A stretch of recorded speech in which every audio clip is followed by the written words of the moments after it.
Heat shrink self-soldering wire connectors. A great way to join two wires and have a solder joint. It gives you a secure insulated, water-resistant and strong connection that's fairly quick and easy to make. Blue connectors join 16 14-gauge wire. Red connectors join 22 18-gauge wire.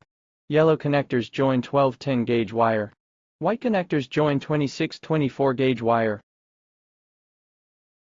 The gray bands in the middle are the low-temperature solder rings. There's adhesive on either side of the load, so the connection is mechanically reinforced. One side of the connector is bigger than the other, so slip the small end of connector on the wire first. Step 1. Use a wire stripper to strip insulator from the ends of wires.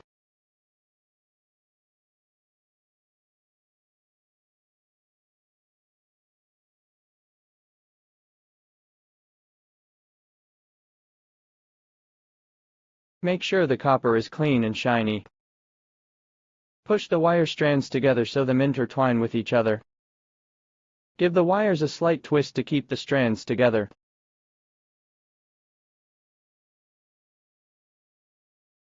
Slide the larger end of the connector over the joint until the solder ring in the center. Step 3. Turn on a heat gun with reflector nozzle. Wait until the heat gun rises to 455 degrees F tilde FOU or 191 degrees F, 235 degrees C tilde TW 155 degrees C. Then put the heat gun 1.18 inch away from the splice. Step 4. Heat the solder area first, then heat the tube. Rotate the splice to keep them heated evenly. The solder melt and make a reliable soldered connection between the wires. Heating up the rest of the connector makes its strength down tightly, and the adhesive adds the waterproof seals as well.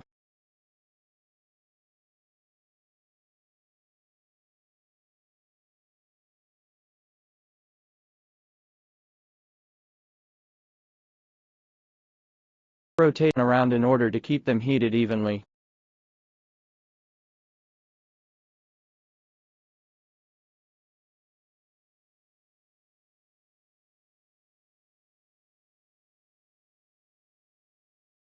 Step 5. Don't move the connection until the solder has had time to fully cool.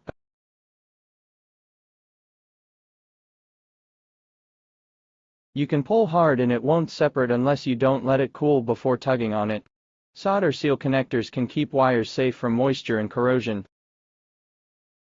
Solder seal wire connectors are very helpful in the electrical world.No need a crimping tool or a soldering iron. It makes life way easier. These self-soldering wire connectors should be in every electrician's, mechanic's, or homeowner's toolbox.